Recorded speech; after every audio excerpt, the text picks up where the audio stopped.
أعوذ بالله من الشيطان الرجيم بسم الله الرحمن الرحيم وبه نستعين وهو خير ناصر ومعين والعاقبة للمتقين والجنة للموحدين والنار للعاصين والصلاة والسلام على أشرف الأنبياء والمرسلين حبيب إله العالمين العبد المرتضى والنبي المجتبى والرسول المصطفى سيدنا ونبينا وشفيع ذنوبنا وطبيب نفوسنا ومولانا بالقاسم محمد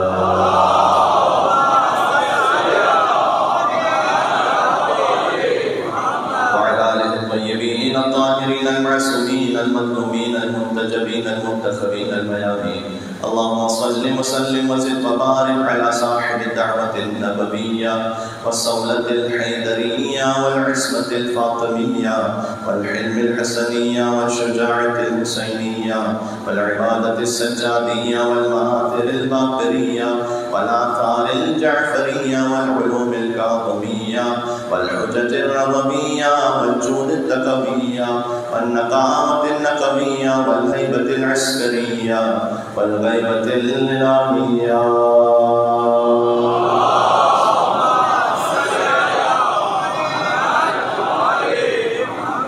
رحمة الله على محبيهم واللعنة الدائمة على أعدائهم أجمعين. ہر شب ہم پڑھتے ہیں دعا امام زمانہ علیہ السلام، لیکن آج شب جمعہ ہے، مزید اہتمام کے ساتھ اپنے آپ کو متوجہ کرتے ہوئے قلب مطہر امام زمانہ علیہ السلام کی طرف اس دعا کے ساتھ کہ اللہ عز و جل ان کے قلب ہم سے راضی و خوشنود فرمائے، ہمیں اپنے بچوں کی تربیت ان کی خواہش کے مطابق کرنے کی توفیق عطا فرمائے، اور اللہ سبحانہ و تعالیٰ سے دعا ہے کہ وہ مولا کے ظہور میں نازل فرمائے. بسم اللہ الرحمن الرحیم. اللہم کن لولیک حجت ابن الحسن صلواتک علیہ وعلی آبائہ فی هذه الساعة وفي كل ساعة وليا وعاقدا وقائدا وناصرا ودليلا حتى تسكنه وتوجهه وتودعه فيها طويلا.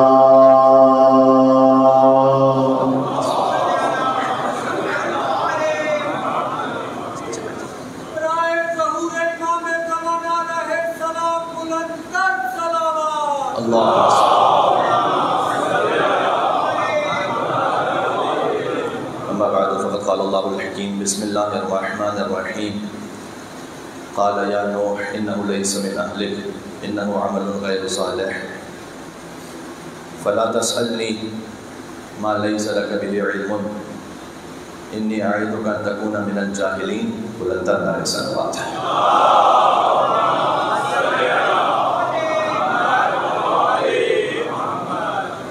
حضور سرور کائنات کا ارشاد گرامی ہے کہ قرآن کو باقی کلاموں پر ویسی ہی فضیلت حاصل ہے جیسے خود اللہ سبحانہ و تعالیٰ کو اس کی مخلوقات پر حاصل ہے. یعنی قرآن چونکہ علم اللہ ہے تو اللہ سبحانہ و تعالیٰ نے تجلی فرمائی ہے قرآن میں بنص حدیث امام صادق علیہ السلام. اپنے بندوں کے لیے اللہ فزیکل ایگزسٹنس کے ساتھ تو ظاہر نہیں ہو سکتا، لیکن اللہ کی نور کی تجلی اللہ نے قرآن میں فرمائی ہے اپنے بندوں کے لیے. جناب امیر نے ارشاد فرمایا ہے، میں یہ دو احادیث آپ کے سامنے ایک مقصد تک پہنچنے کے لیے پیش کر رہا ہوں.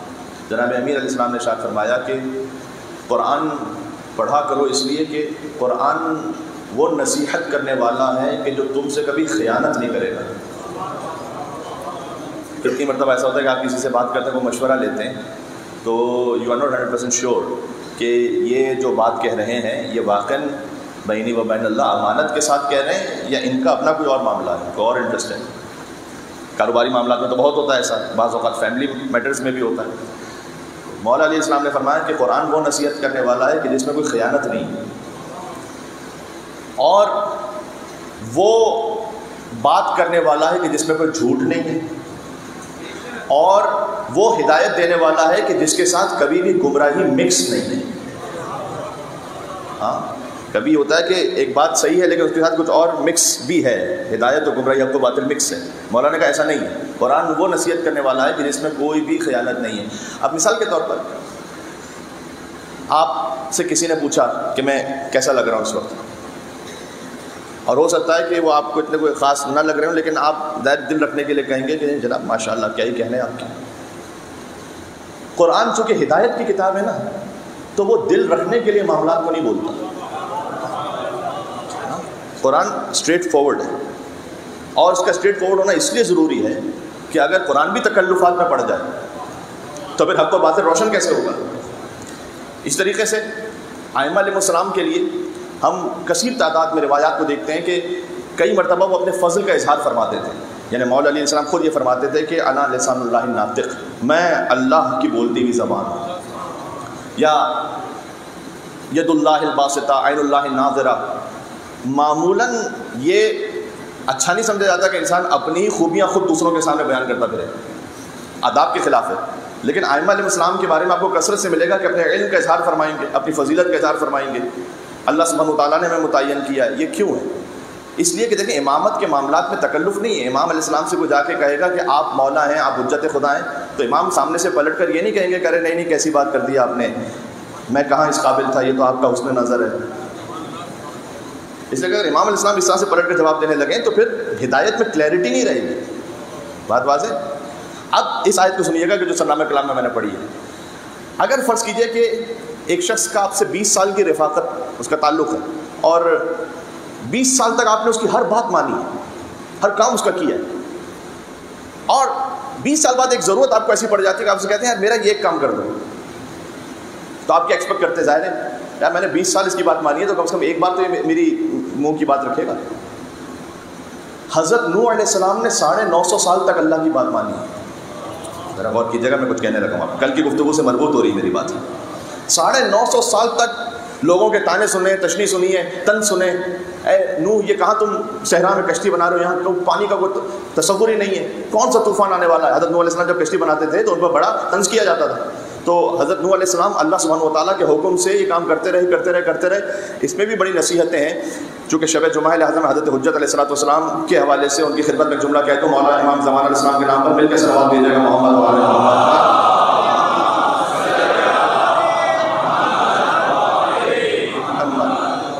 جب حضرت نوح علیہ السلام کو اللہ نے حکم دیا نا کہ کشتی بناؤ، تو جب کشتی بن چکی تو اللہ نے یہ کہا تھا کہ طوفان آئے گا، جو اس کشتی میں سوار ہوگا وہ نجات پائے گا۔ اللہ عز و جل کی وحی نازل ہوئی کہ اے نوح ابھی طوفان آنے میں 100 سال باقی ہے، انتظار کیجیے، کشتی بن چکی ہے، ریڈی ہے۔ حضرت نوح علیہ السلام کے ساتھ 240 لوگ تھے فقط، صدیوں کی سینچریز کی تبلیغ کے بعد 240 فقط بس۔ تو حضرت نوح علیہ السلام نے کہا کہ اللہ تعالیٰ کا حکم ہے کہ 100 سال صبر کرو۔ اس میں سے 1/3 نے کہا کہ یہ کیا آپ ہم کو، اگر میں عام زبان میں کہوں تو آپ ہم کو بیوقوف بناتے رہے 100 سال، کہ ابھی عذاب آنے والا ہے، اب جب کشتی بن چکی تو آپ کہہ رہے ہیں 100 سال اور ویٹ کرو، یہ تھوڑی ہو سکتا ہے۔ تو 1/3 چھوڑ کے چلے گئے۔ 100 سال گزر گئے، پھر اللہ کی وحی اے نوح ان سے کہیے جو باقی رہ گئے ابھی 100 سال اور انتظار کریں۔ ابھی بھی یہ سارے خالص نہیں ہوئے۔ آپ کو سمجھ میں آ رہا ہے کہ امام زمان علیہ السلام کے ظہور میں تاخیر کیوں ہو رہی ہے؟ یہ کلینزنگ ہو رہی ہے ہماری۔ امام مہدی علیہ السلام کے نام پر مل کے صلوات دیتے ہیں محمد و آل محمد صلی اللہ علیہ وسلم۔ اسی لیے یہاں پر ہماری دعا ہے شب جمعہ آپ سب کے لیے، اور جہاں جہاں تک مومنین ہیں ہم سب انشاءاللہ پروردگار ہماری نگاہوں کو ان کی زیارت کے لائق بنا دے، ہمارے ہاتھوں کو ان کی بیعت کے لائق بنا دے، ہمارے قلب کو ان کی محبت کے لائق بنا دے، اور ہمارے وجود کو ان کی نصرت کے لائق بنا دے۔ حضرت علیہ السلام سے اللہ تعالیٰ نے کہا ابھی 100 سال اور ویٹ ہے۔ 100 سال میں جو 1/3 تھے وہ بھی چھوڑ کے چلے گئے، اس کے بعد جو رہ گئے یعنی 240 میں سے پہلے 80 چھوڑ کے چلے گئے، پھر مزید تقریباً 80، اب 80 رہ گئے۔ کہ یہ وہ ہیں جو بالکل خالص ہیں، پیور ہے. سبحان اللہ. یہ وہ ہے کہ جو تسلیم ہے. یہ تسلیم ہونا, تسلیم کی عالی ترین مثال حسین ابن علی کے سامنے ابو الفضل عباس علیہ السلام. اب پورے سفر کربلا میں کچھ لوگوں نے اپنے مفادات کے اعتبار سے امام علیہ السلام سے بات کی اور مشورہ دیا کہ آپ یہ کام نہ کیجئے, کیا ضرورت ہے اس طرح سے جھگڑے میں پڑ جانے کی. کچھ نے اپنی سنسیئرٹی میں یہ کہا امام علیہ السلام سے کہ آپ کو کیا ضرورت ہے, آپ بچوں کو کیوں ساتھ لے کے جا رہے ہیں, آپ عورتوں کو کیوں ساتھ لے کے جا رہے ہیں. اس میں کچھ اچھے بڑے بڑے نام بھی ہیں. تو میں یہ نہیں کہہ رہا کہ انہوں نے اپنے کسی ذاتی غرض کے تحت یہ کام کیا, بلکہ انہوں نے اپنے طور پر ایک مشورہ دیا خلوص کے ساتھ. آپ کو پورے سفر کربلا میں دو ہستیاں ایسی ہیں, ایک حسین کے علمدار ابو الفضل عباس علیہ السلام, ایک شریکۃ الحسین بی بی زینب سلام اللہ علیہا. مجھے بتائیے گا ایک کہیں مشورہ عباس نے دے دیا حسین کو؟ ہم کون ہوتے ہیں امامت کو مشورہ دینے والے؟ ہمارا کام امام کو مشورہ دینا نہیں, ہمارا کام امام کے پیچھے چلنا ہے. وہ امام ہے, معموم ہے. آپ غور کیجیے گا, حضرت نوح علیہ السلام نے اتنا پریشر برداشت کیا ہے کس کی خاطر؟ قربتاً اللہ, اللہ سبحانہ و تعالیٰ کی خاطر. 300 سال کا ویٹ کیا کشتی بنا کے. اب کشتی میں بیٹھے ہوئے سامنے دیکھ رہے ہیں بیٹا ڈوب رہا ہے. 20 سال کسی نے آپ کی بات مانی, آپ اس کی بات کی ٹالیں گے. 950 سال حضرت نوح علیہ السلام نے اللہ کی بات مانی. پھر اللہ سے کہتے ہیں پروردگار یہ میرا بیٹا ڈوب رہا ہے, اس کو بچا لے خالی. ہائے ہائے, میں نے کیا کہا, آغاز کہاں سے ہوا گفتگو کا؟ قرآن تکلفات کی کتاب نہیں. ہاں, اب یہ نہیں ہو سکتا کہ اللہ سبحانہ و تعالیٰ کا کہ اچھا ٹھیک ہے ہم دیکھتے ہیں, ذرا غور کرتے ہیں. وہ کام جو ہمیں نہیں کرنا ہوتا ہم کہتے ہیں انشاءاللہ کریں گے. حالانکہ یہ بھی اگر عمدن کوئی کہہ رہا ہے تو جھوٹ ہے, یہ جائز نہیں ہے. کسی نے آپ سے کہا ہمارے یہاں آئیے گا مجلس میں, آپ نے کہا انشاءاللہ ہوگا, جبکہ آپ جانتے کہ آپ نہیں جائیں گے. جائز نہیں ہے یہ کہنا. انشاءاللہ کا مطلب جھوٹ بولنے کا لائسنس تھوڑی ہے. یہ صداقت ہونی چاہیے قول و گفتار میں. آپ کہیے رسپیکٹفلی کہ میرے بظاہر آنا ممکن نہیں ہے. انشاءاللہ کہہ دینے سے بات نہیں ہے, غلط بات ہے. انشاءاللہ یعنی اللہ نے چاہا, یعنی میرا تو ارادہ پورا ہے, اللہ نے چاہا تو آ جاؤں گا. اللہ تعالیٰ یہاں سامنے یہ نہیں کہہ رہا نوح علیہ السلام سے اچھا بھی ہم غور کرتے ہیں, ذرا دیکھیں, تھوڑا ٹائم گزرے, ہم دیکھتے ہیں ابھی شاید بچا دیں تمہارے بیٹے کو. اس طرح ٹائم گین نہیں کیا اللہ نے. اللہ نے کہا انہ لیس من اہلک, اسٹریٹ سیدھا. اے نوح یہ آپ کے اہل میں سے ہے ہی نہیں, آپ کے اہل میں سے ہے نہیں, تو ہم کیوں بچائیں گے اسے؟ کیونکہ حضرت نوح علیہ السلام سے اللہ نے وعدہ کیا ہوتا کہ ہم آپ کے اہل بیت کو بچائیں گے. السلام علیکم یا اہل بیت النبوہ, ہمارا موضوع ہے اہل بیت نبوت و معدن رسالت. اہل بیت کے لیے فقط رشتہ دار ہونا کافی نہیں ہے, اہلیت بھی تو ویسی ہو, ہاں کوئی رسول جیسا ہو. یہ مسلمان کہتے ہیں نعوذ باللہ من ذالک, بعض مسلمان سارے نہیں, کہ رسول ہم جیسا. کوئی یہ نہیں کہہ سکتا کہ رسول ہم جیسا, فقط علی ہے رسول جیسے.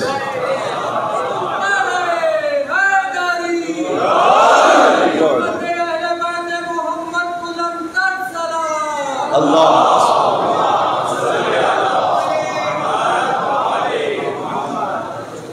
انہو لیس من اہل, انہو آپ کے اہل میں سے نہیں ہے. کیوں؟ انہو عمل غیر صالح, اس کا عمل صحیح نہیں ہے.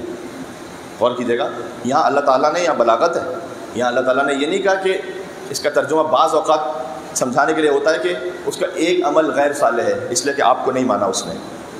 نہیں, انہو عامل بعمل غیر صالح نہیں ہے قرآن میں کہ وہ ایک عمل غیر صالح انجام دینے والا ہے. انہو عمل غیر صالح, وہ پورا کا پورا عمل غیر صالح ہے, پورا مجسم اس کا وجود عمل غیر صالح. کیوں؟ معاملہ کیا ہے؟ معاملہ یہ کہ فقط حضرت نوح علیہ السلام کی ولایت کو قبول نہیں کر رہا. ہم اس کی اہمیت کو نہیں سمجھ رہے عزیزان گرامی. بس اوقات کہ جب اس پہ کبھی ممبر سے بھی بات ہو تو لوگ یہ سمجھتے ہیں کہ یہ کیوں اس کو غدیر کا جو واقعہ ہے مثلا 14 سال پہلے گزر چکا ہے تو آج دہرانے کی ضرورت کیا ہے؟ آج دہرانے کی ضرورت یہ ہے کہ 14 سال پہلے غدیر کے واقعے سے من کنت مولا فہذا علی مولا, آج ہم یہ کہنا چاہتے ہیں کہ من کنت مولا فہذا مہدی مولا. آج اگر غدیر ہے تو پھر نماز ہے, نماز کی روح ہے, پھر روزے کی روح ہے, پھر عبادت کی روح ہے. ورنہ اللہ تعالیٰ کہہ رہا ہے انہو عمل غیر صالح, یہ پورا کا پورا وجود ہی اس کا عمل غیر صالح. اس کی بالکل مثال ویسی ہے جیسے اللہ تعالیٰ نے قرآن میں کہا تھا یا ایھا الرسول بلغ ما انزل الیک من ربک فإن لم تفعل فما بلغت رسالتہ. اگر آپ نے یہ نہیں پہنچایا تو عہد پیغمبری کا کوئی کام ہی انجام نہیں دیا، کچھ بھی نہیں ہوا. اس لیے حضور مکرم نے بلند کیا. اور یہ معاملہ بھی ذاتی نوعیت کا نہیں ہے. آپ غور کیجیے گا غدیر میں جو مولا علی علیہ السلام کے ہاتھ پر بیعت ہوئی ہے اور آج بھی ہم اپنے وجود سے اس بیعت کا اظہار کرتے ہیں، یہ بیعت ہاتھ علی کا ہے، بیعت اللہ سبحانہ و تعالیٰ کی. آپ کو یہ حق ہے کہ آپ پوچھیں کہ مولانا آپ نے کیسے کہا یہ ہاتھ علی کا ہے، بیعت اللہ کی. اس لیے کہ سورہ فتح میں اللہ سبحانہ و تعالیٰ نے کہا ہے کہ ان الذین یبایعونک فانما یبایعون اللہ. اے رسول، جو آپ کے ہاتھ پر بیعت کر رہے ہیں وہ آپ کے ہاتھ پر نہیں ہے. انما یبایعون اللہ، جو مصطفیٰ کے ہاتھ پر بیعت کر رہا ہے وہ اللہ کے ہاتھ پہ بیعت کر رہا ہے. اللہ کے ہاتھ پہ بیعت ہے یہ. رسول اللہ نے فرمایا علی لحمک لحمی، آپ کا گوشت میرا گوشت. تو جو علی کے ہاتھ پہ بیعت کر رہا ہے وہ مصطفیٰ کے ہاتھ پہ بیعت کر رہا ہے، جو مصطفیٰ کے ہاتھ پہ بیعت کر رہا ہے وہ اللہ کے ہاتھ پہ بیعت کر رہا ہے. میں آپ سے آگے بات آپ اگر قبول کر سکیں، کربلا میں ہاتھ حسین کا، بیعت اللہ کی. اللہ اکبر. ظہور کے وقت ہاتھ مولا مہدی کا ہوگا، بیعت اللہ سبحانہ و تعالیٰ کی ہوگی. اور جب غیبت کے زمانے میں ہم رہ رہے ہیں کہ بظاہر کوئی اس وقت معصوم ہاتھ ہمارے سامنے نہیں ہے، تو یہ جو علم ابوالفضل عباس علیہ السلام کا پنجہ ہے یہ شبیہ ہے اس علم کی. گویا جب ہم ہاتھ بڑھا کر اس علم کی طرف بیعت کر رہے ہیں، یہ بیعت حسین ابن علی کی تجدید کر رہے ہیں. اس خاطر ہے کہ علم کو جو اٹھا رہا ہے اور علم کی جو رسپیکٹ کر رہا ہے، تعظیم کر رہا ہے، اور علم کو جو چوم رہا ہے، سوچ کر ہاتھ لگانا یہ ہے غازی کا علم. قلب کو پاک بنانا یہ ہے غازی کا علم. ہاں، اس کے کچھ تقاضے، اس کے کچھ آداب ہیں. ذہن کا رچ ہٹانا یہ ہے غازی کا علم. تب کہیں اس کو اٹھانا یہ ہے غازی کا علم. یہ فقط رسم نہیں ہو رہی کو انجام یہاں پر کہ بعض لوگ علم اٹھا کر چل رہے ہیں اور ایک رسمن ایک کاروائی ہو رہی ہے. نہیں، یہ اظہار ہے اس بات کا کہ ہماری بیعت حسین ابن علی کے ساتھ ہے. سوچ کر ہاتھ لگانا یہ ہے غازی کا علم. قلب کو پاک بنانا یہ ہے غازی کا علم. ذہن کا رچ ہٹانا یہ ہے غازی کا علم. تب کہیں اس کو اٹھانا یہ ہے غازی کا علم. ورنہ کفار سے جب جنگ میں ٹکراؤ گے تم بھی میدان میں علم چھوڑ کے بھاگاؤ گے.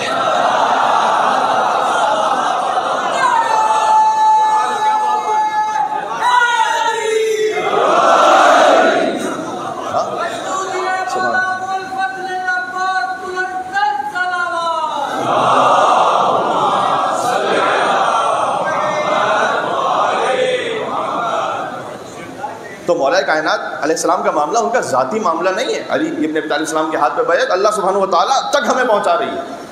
اچھا، ابن عباس کا ایک خوبصورت مکالمہ ہے. ابن عباس نے دیکھا کہ کچھ لوگ ہیں کہ جو بیٹھ کر بعض جماعت نعوذ باللہ من ذالک مولا علی پر سب و شتم کر رہے ہیں. یہ دہائیوں تک ہوتا رہا. یہ 90 سال تک بعض لوگوں پہ لکھا ہوا 90 ایئرس تک ممبر و محراب سے علی ابن ابی طالب علیہ السلام کا سب و شتم ہوا ہے. نعوذ باللہ من ذالک. اور یہ جو سب و شتم کرنے والے تھے، اگر ممبر محراب سے ہو رہا ہے یعنی جمعے کے خطبے میں ہو رہا ہے، تو اس وقت اگر کوئی جمعے کا خطبہ دے رہا ہے تو وہی راوی بھی ہے، وہی محدث بھی ہے. اب آپ ہم سے کہتے ہیں کہ ہم ایسوں پر اعتماد کریں حدیث لینے کے لیے کہ جو جمعے کے خطبے میں علی ابن ابی طالب پہ گالی دے رہے ہیں. نعوذ باللہ من ذالک. سب و شتم کا مطلب اردو میں یہی ہے. میں نے ایک مرتبہ یہ لفظ کہا، اس کے بعد میں نہیں کہوں گا دوبارہ تاکہ بچے سمجھے کہ میں کیا کہنا چاہ رہا ہوں. اس کی انٹینسٹی کتنی ہے. لا صلاۃ الا بفاتحۃ الکتاب، کوئی نماز پوری نہیں ہوتی جب تک کہ سورہ الحمد نہ پڑھ لی جائے اس نماز میں. یہ حدیث ہے. اس لیے کہ مستحب نماز میں دوسرا سورہ چھوڑ دینے کی اجازت. نافلہ نماز میں آپ فقط سورہ الحمد پڑھیں اور دوسرا سورہ اسکپ کر دیں. جان بوجھ کے آمدن بھی کر سکتے ہیں کام. نافلہ نماز ٹھیک ہے، لیکن واجب نماز میں آپ کو دوسرا سورہ پڑھنا ہے. لیکن سورہ الحمد وہ ہے کہ جو نافلہ نماز میں بھی فرض ہے. کوئی نماز سورہ الحمد کے بغیر تصور نہیں. مجھے معاف کیجیے گا، اس وقت ایک فقرہ مشہور تھا جمعے کے خطبہ دینے والوں میں اور پبلک میں جملہ مشہور تھا کہ لا صلاۃ الا بسب علی ابن ابی طالب. نماز کو پوری نہیں ہوتی جب تک علی ابن ابی طالب پر نعوذ باللہ گالی نہ دے دی جائے. یہ فقرہ مشہور تھا اس وقت. چھوٹے چھوٹے بچوں کے دماغوں کو پولیوٹ کیا جاتا تھا. یہ جو آج ہے نا جو بچوں کو لے کر آتے ہیں مجلس امام حسین علیہ السلام میں، یہ اس عمل کا رد عمل ہے. ہر ایکشن کا کوئی ری ایکشن ہے. آج آپ ہم سے کہتے ہیں کہ چھوٹے چھوٹے بچے کیوں ہیں مجلس میں؟ اس لیے کہ جب تم نے بنی امیہ کی پوری نسل نے اپنے بچوں کے دماغوں کو آلودہ کر دیا بغض علی سے. تو آج مومن وہ مجلس امام حسین علیہ السلام میں اپنے بچے کو اس لیے لے کر آ رہا ہے تاکہ اس کے دل میں حب علی ابن ابی طالب کا وہ بیج بویا جا سکے. سبحان اللہ. شجر سر ہر زن ہوتے ہیں غنچے بول پڑتے ہیں. چھوٹے چھوٹے غنچے ہیں نا یہ. شجر سب ہر زن ہوتے ہیں غنچے بول پڑتے ہیں اور علی کا ذکر آ جائے تو شجرے بول پڑتے ہیں.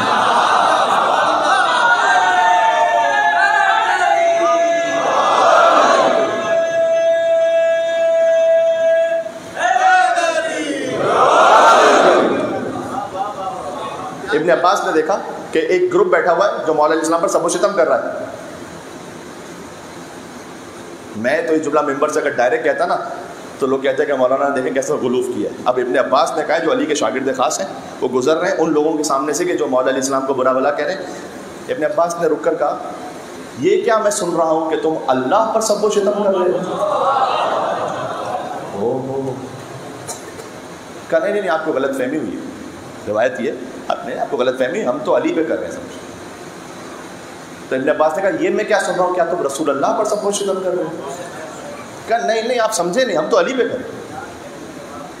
کہ میں اس لیے کہہ رہا ہوں کہ میں نے خود رسول اللہ سے سنا ہے کہ من سب علی فقط سبنی, جس نے علی کو برا کہا اس نے مجھے برا کہا, جس نے مجھے برا کہا اس نے اللہ کو برا کہا. یہ وہ راستہ ہے, یہ السلام علیکم یا اہل بیت النبوہ, یہ وہ ایک واحد راستہ ہے جو ہمیں پہنچائے گا اللہ سبحانہ و تعالیٰ تک. ورنہ شیطان کا معاملہ کیا ہے؟ شیطان ایک سجدہ نہ کرنے کی وجہ سے اللہ تعالیٰ, اگر میں عام زبان میں کہوں اتنا کیوں بھڑک اٹھا ہے؟ اللہ تعالیٰ کو کیا پرابلم ہے ایک سجدہ نہ کرنے؟ پروردگار 6000 سال تک بلکہ لاکھوں سال تک شیطان نے عبادت کی ہے, تو اس میں پرابلم کیا ہے؟ نہیں, پرابلم یہ ہے کہ سجدہ تو کر رہا ہے لیکن دل میں انا ہے, بت ہے. یہ خطرناک ہوتا ہے کبھی کبھار. لیکن دل سے واقعاً اگر کوئی کسی کے دل میں ایگو اور ایسی انا ہے تو اس کو نکالنا چاہیے دل سے. یہ اس سے گھر ٹوٹتے ہیں, اس سے تعلقات بگڑتے ہیں, اس سے کسی مومن کی حق تلفی ہوتی ہے. بالخصوص چونکہ مردوں کا مجمع میرے سامنے ہے, بالخصوص خاندانی معاملات میں مرد کی شاید زیادہ رسپانسبلٹی بنتی ہے, اس لیے کہ اللہ سبحانہ و تعالیٰ نے آپ کو ولایت عطا کی ہوئی گھر میں, تھوڑا سا ہمیں صبر کرنے کی ضرورت ہے. کہ ولایت کا مطلب ڈکٹیٹرشپ نہیں ہے گھر کی, ولایت کا مطلب رسپانسبلٹی ہے. ہاں, رسپانسبلٹی اور ڈکٹیٹرشپ پہ فرق ہوتا ہے. ڈکٹیٹر وہ ہوتا ہے جو کہے گا کہ جو میں نے کہہ دیا چاہے صحیح ہے غلط ہے یہ ہوگا. نہیں, ایسا نہ بنے. یہ اچھا, ہر انسان کے اندر کوئی نہ کوئی جو بت ہے, میرے اندر بھی ہو سکتا ہے شہرت کا بت ہو. فرض کیجیے میرا بت آپ نہیں جانتے اور آپ کا بت میں نہیں جانتا. جو اندر کا بت ہے نا وہ انسان کو خود توڑنا پڑتا ہے, کوئی باہر سے آ کے نہیں توڑ سکتا, اس لیے کہ مجھے معلوم ہی نہیں کہ اندر کیا بت ہے تو میں کیا توڑوں گا. تو اس لیے اپنا بت انسان کو خود توڑنا ہے اندر سے. کسی کے لیے بت ہے اس کا نام, اس کا بزنس, اس کا کوئی بھی معاملہ ایسا. بت کا مطلب کیا ہے؟ بزنس کرنا بری بات نہیں ہے, آپ حلال سے کمائیے. بت کا مطلب یہ ہے ہر وہ شے کہ جو اللہ کے مقابل پر آ جائے, یہ بت ہے, تب وہ بت ہے. اللہ سے کرے دور تو تعلیم بھی فتنہ, اللہ سے کرے دور تو تعلیم بھی فتنہ, املاک بھی, اولاد بھی, جاگیر بھی فتنہ. ناحق کے لیے اٹھے تو شمشیر بھی فتنہ, شمشیر تو کیا نعرہ تکبیر بھی فتنہ. ناحق کے لیے ہے تو یہ مولا علی علیہ السلام کے دشمنوں نے کچھ قرآن بلند کر دیا تھا نیزوں پر, اللہ اکبر کہہ رہے تھے. مجھے بتائیے وہ جو اللہ اکبر کہہ رہے ہیں وہ حق ہے یا وہ فتنہ ہے؟ خالی اپیرنٹ پہ نہیں جائیں, ظاہر پہ نہیں جائیں. آپ کو بابصیرت ہونا چاہیے, آپ کو اندر تک دیکھنا کہ اس کا ظاہر ہے تو باطن کیا ہے پھر اس کا.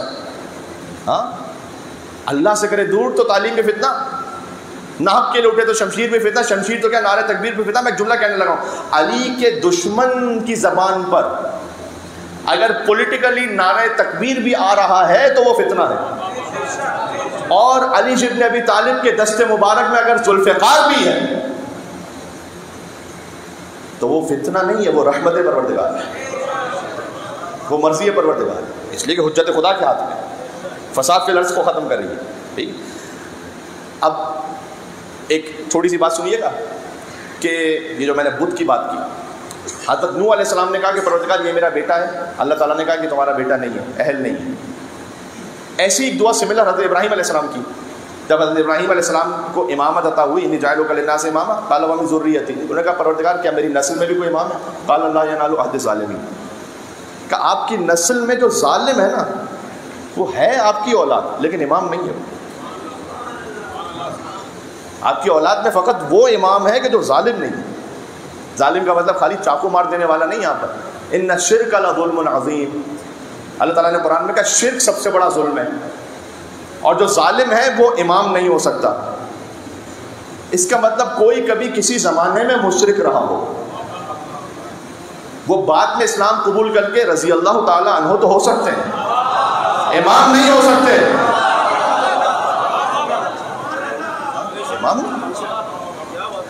امامت کے لیے ایک الگ کوالٹی چاہیے، اس کے لیے ایک الگ فضیلت چاہیے۔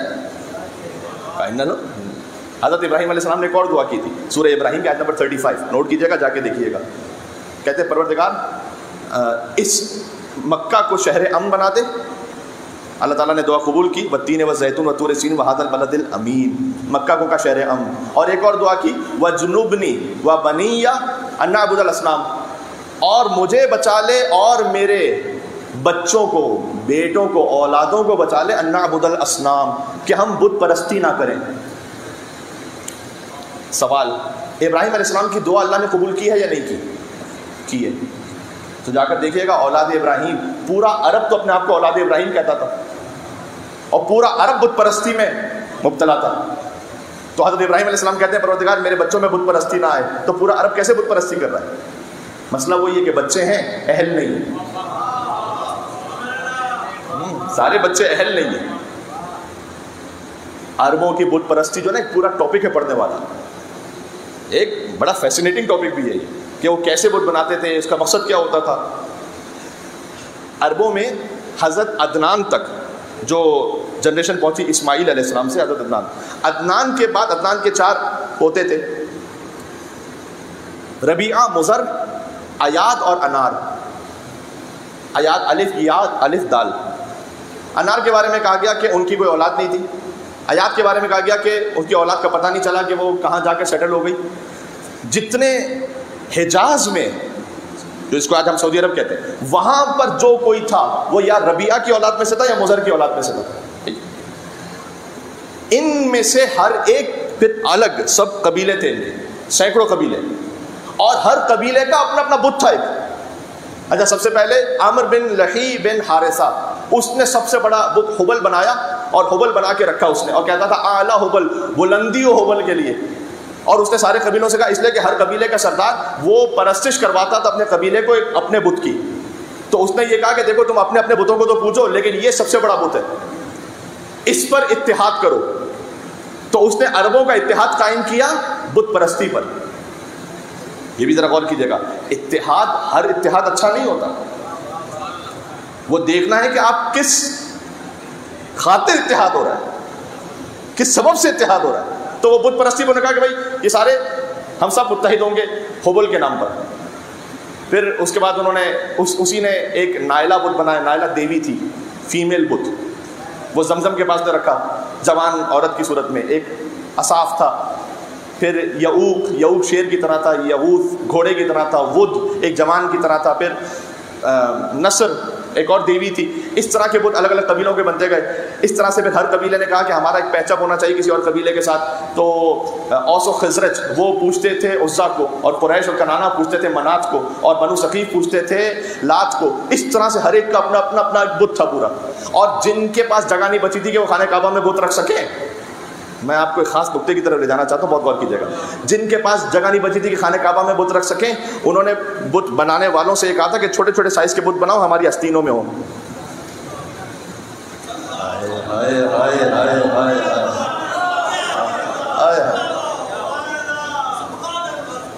ہماری آستینوں میں ہو، تو تاکہ بس ہم اسے جلدی سے نکال کر،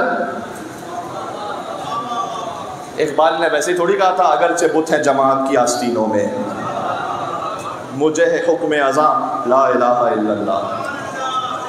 یہ دور اپنے ابراہیم کی تلاش میں ہے، صنم کدا ہے جہاں لا الہ الا اللہ۔ تو جیسے ابراہیم بت شکن ہے نا، ویسے حسین ابن علی السلام علیہ کیا وارث ابراہیم خلیل اللہ، ابراہیم نے ظاہری بتوں کو توڑا ہے اور حسین نے چھپے ہوئے بتوں کو، جو باطنی بت ہے نا اندر، اسے توڑا ہے حسین ابن علی نے۔ حسین باطنی بتوں کا بت شکن ہے۔ اسی خاطر ہے کہ وہ جو بت پرستش کرتے تھے ان کے لیے بھی تھا زمانہ جاہلیت، اور اگر کوئی حسین کو نہ مانے، حضور نے فرمایا من مات ولم یعرف امام زمانی مات میتۃ جاہلیہ، جو مر جائے اپنے زمانے کے امام کو نہ پہچانے وہ جاہلیت کی موت مرتا ہے۔ وہ کیوں ہے؟ اس لیے کہ حسین جاہلیت سے نکال کر علم کی طرف لانے والے لوگوں کو۔ ہاں سبحان اللہ۔ مجھے علامہ رشید ترابی صاحب کا اسی بحر پر شاید یہی وجہ تھی کہ اقبال نے جو شاید ادھوری بات لکھی تھی، اگرچہ بت ہے جماعت کی آستینوں میں مجھے حکم ازا لا الہ الا اللہ، تو اس کو کمپلیٹ کیا علامہ رشید ترابی صاحب نے کہ رشید امام زمانہ کی معرفت کے بغیر، رشید امام زمانہ کی معرفت کے بغیر فقط ہے وہم و گماں لا الہ الا اللہ۔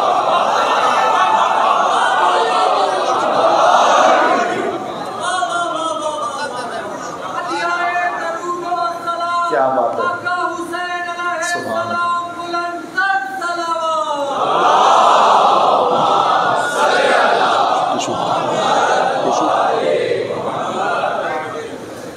اگرچہ بت ہے جماعت کی آستینوں میں مجھے ہے وہم و گماں، فقط ہے وہم و گماں لا الہ الا اللہ۔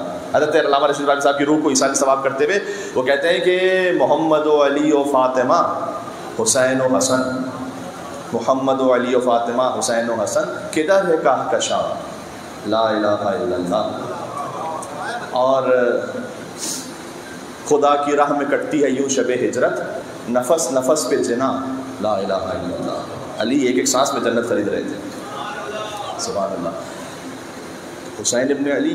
اچھا اب یہ جو سارے بت ہیں، مجھے ایمان سے بتائیے گا، آپ کو ہر قبیلے کا بت ملے گا اس کے نام کے ساتھ، اس کی شکل کے ساتھ۔ میں ممبر پر آنا چھوڑ دوں گا اگر کوئی میرا مسلمان بھائی یہ بتلا دے کہ ابو طالب کے یہاں پر کون سا بت تھا۔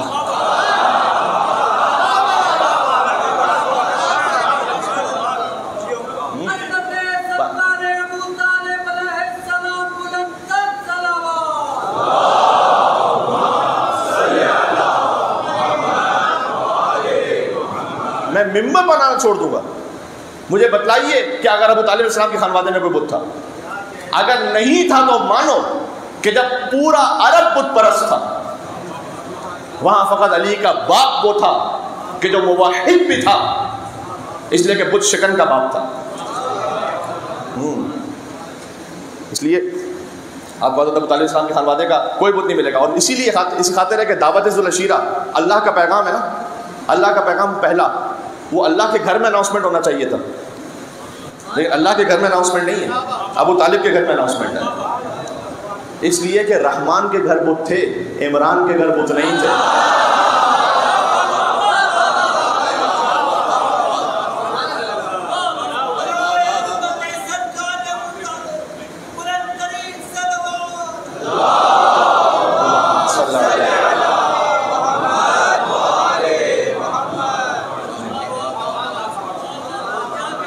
اللہ کیا کسی بت پرست نعوذ باللہ اسے اپنا رسول دے گا پالنے کے لیے؟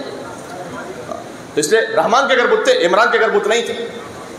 اور جب حضرت ابو طالب نے پالا تو اللہ سبحانہ و تعالیٰ نے احسان بھی ادا کیا، الجزاء الاحسان الا الاحسان۔ عمران نے تھا احمد مختار کو پالا، عمران نے تھا احمد مختار کو پالا، سرکار نے پھر حیدر کرار کو پالا۔ کرار نے حسنین سے شاہکار کو پالا، ہر دور کے سردار نے سردار کو پالا۔ ایک پردہ توحید میں خود ڈھال رہا ہے اور مہدی کو حجابوں میں خدا پال رہا ہے۔ تو یہ پیور وہ سلسلہ ہے، السلام علیکم یا اہل بیت النبوہ، یہ جہاں کبھی بھی بت پرستی نہیں رہی۔ اس لیے اس پیور راستے سے جانا ضروری ہے اللہ سبحانہ و تعالیٰ کے پاس۔ آخری اس میں جملہ کہہ رہا ہوں، پھر میں مزید مسائل پر آ رہا ہوں، کل یہیں سے بات شروع کریں گے۔ جانتے ہیں صحیح راستے سے اللہ کے پاس جانا کیوں ضروری ہے؟ ایک ترک کہاوت ہے، ٹرکش، کہ اگر آپ لومڑی سے دین سیکھیں گے نا تو ایک دن یقین کرنے لگیں گے کہ مرغیاں چرانا بھی ایک عبادت ہے. اب اس کی تشریح مجھ سے تو نہیں پوچھیے گا یہاں. جو لومڑی سے دین سیکھے گا وہ ایک دن یقین کرے گا کہ مرغی چرانا بھی ایک عبادت ہے. راستہ پیور ہونا چاہیے. جی اس لیے ہے کہ یہ جو مجھے مولا مان رہا ہے وہ مانے اسے. راستہ پیور رکھیں. جب یہ راستہ پیور ہے، شب جمعہ آج ویسے ہی اپنے آپ کو متصل کرنے کی رات ہے اہل بیت اطہار علیہ السلام سے، اور واقعاً اللہ سبحانہ و تعالیٰ ایسے ارحم الراحمین اہل بیت السلام ایسے کریم نے کریم. کسی نے مولا کائنات سے ایک چور پکڑا گیا. اس نے کہا، جیسے کبھی کسی کو آپ پکڑتے ہیں نا تو فوراً کہتا ہے یہ پہلی دفعہ ہو گیا ذرا معاف کر دو. اس نے کہا مولا یہ پہلی دفعہ چوری ہو گئی، معاف کر دیں. امام نے کہا اللہ پر جھوٹ نہ مان، اللہ کبھی کسی کو پہلے گناہ پر ذلیل نہیں کیا کرتا. پہلے سبحان اللہ. آج واقعاً اپنے آپ کو جوڑنے کی رات ہے امام حسین علیہ السلام سے کہ پروردگار میں غلطی پہ غلطی کرتا گیا، خطا پہ خطا کرتا گیا، تو مجھے بلاتا گیا یہاں. الہی کم من قبیح سترت وکم من فاتح من البلاء اقلت وکم من عثار وقیت وکم من مکروہ دفعت وکم من ثناء جمیل لست اہلا لہ نشرت. دعائے کو میں پروردگار کتنی برائیوں کو تو نے میری چھپا کے رکھا ہے، کتنی بلاؤں کو ٹال دیا، کتنی مصیبتوں کو دور کیا ہے، میری کتنی تعریفیں ایسی جن کا میں مستحق نہیں تھا تو نے لوگوں میں مشہور کی. سبحان اللہ. آپ ایسے گھرانے کے ماننے والے ہیں کہ جہاں سے آپ کو وہ موضع الرحمہ ہے، معدن الرحمہ ہے، وہاں سے وہ دعائیں اور وہ آداب ہمیں ملے اللہ سبحانہ و تعالیٰ تک پہنچنے کے. باقی اس سے محروم ہے، یقین فرمائیے. ہم دعائے کمیل جیسا خزانہ ہے کسی اور کے پاس نہیں ہے کیا؟ دعا عرفہ جیسا خزانہ ہے کسی کے پاس نہیں ہے. ہمارے پاس جو آداب بیان کیے گئے، تعقیبات نماز کے آداب، تسبیح بی بی فاطمہ سلام اللہ علیہ، نماز جعفر طیار، تسبیح بی بی فاطمہ سلام اللہ علیہ. امام صادق اسلام نے فرمایا ہے کہ 1000 نفل نمازوں سے اور رکعتوں سے افضل ہے ایک تسبیح بی بی فاطمہ الزہرا کی. اور میں نے ایک بزرگ عالم سے سنا تھا کہ امام جعفر صادق اسلام ہماری نمازوں کے لیے نہیں کہہ رہے، امام کہہ رہے ہیں میری 1000 نمازوں سے افضل ہے میری دادی فاطمہ الزہرا کی ایک تسبیح.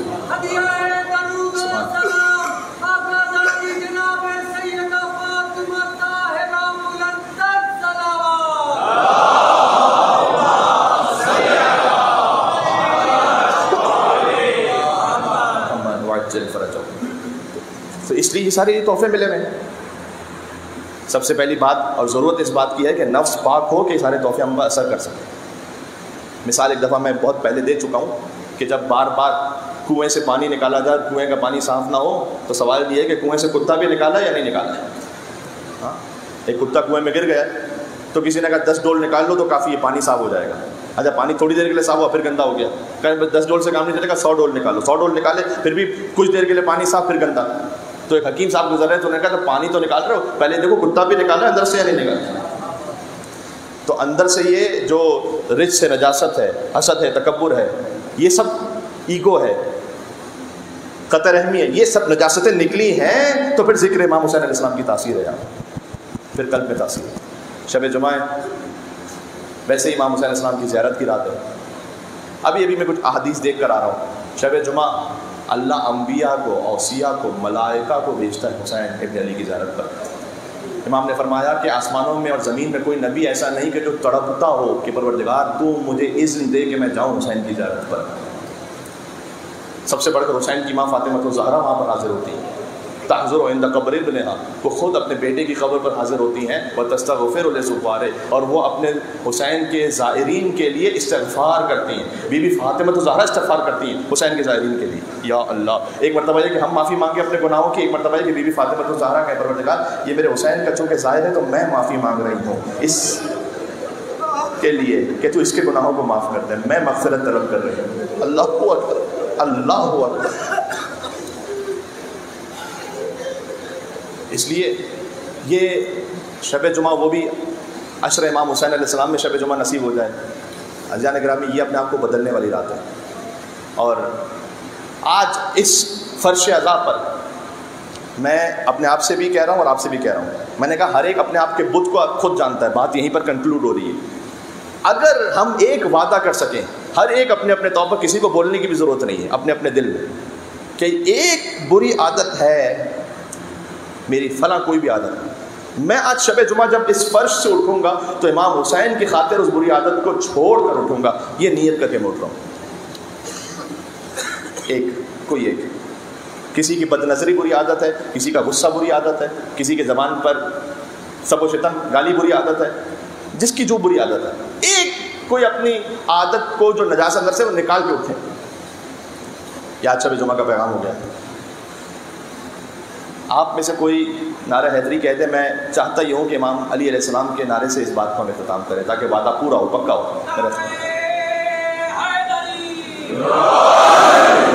کیا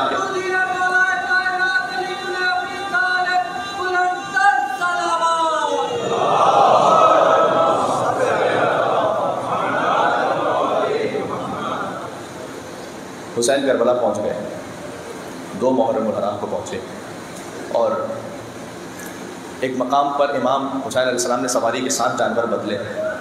دیکھیں رونے کے لیے آتے ہیں آپ عشر محرم میں, شب جمعہ کو بالخصوص. کوئی اگر میں کہتا ہوں صلوات پڑھنے میں بھی بخل کر دے, نہیں کرنا چاہیے ویسے, کوئی یا علی کہنے میں بخل کر دے آہستہ کر, لیکن رونے میں نہیں کرنا چاہیے انشاءاللہ. اس لیے کہ اگر رونے میں بھی بخل کیا تو پھر فرش ادا بنانے کا مقصد پورا نہیں ہوگا. سیدہ سلام علیہ منتظر ہیں, وہ ہمارے فضائل سننے کے لیے یہاں پر نہیں آئی ہوتی. یہاں پر وہ آتی ہیں کہ کس کی آنکھوں میں آنسو ہیں میرے حسین کے نام پر, کس کی صدا بلند ہو رہی ہے امام حسین علیہ السلام کے نام پر, وہ اس لیے تشریف لاتی ہیں. اتنی بڑی تعداد میں آپ یہاں تشریف فرمائیں. بی بی سیدہ سلام اللہ یقیناً اجر عطا فرمائیں گی. جب حسین پہنچے نا, 7 سواری کے جانور بدل لیے, امام نے بدل لیے, آگے نہیں بڑھتا. امام خود عالم الغیب ہے, اللہ کے اذن سے جانتے ہیں, لیکن آس پاس لوگوں کو بتلانا ہے نا. کیسے قبیلے کو لے آؤ کسی جو یہاں رہتا ہو, بنی اسد کا قبیلہ آیا, کیا دیکھو اس جگہ کا نام کیا ہے بتلاؤ گے مجھے؟ انہوں نے کہا کہ اسے شط الفرات کہتے ہیں. کیا کوئی اور نام بھی ہے؟ کیا غازریہ بھی کہتے ہیں. کیا کوئی اور نام بھی ہے کیا اس کا؟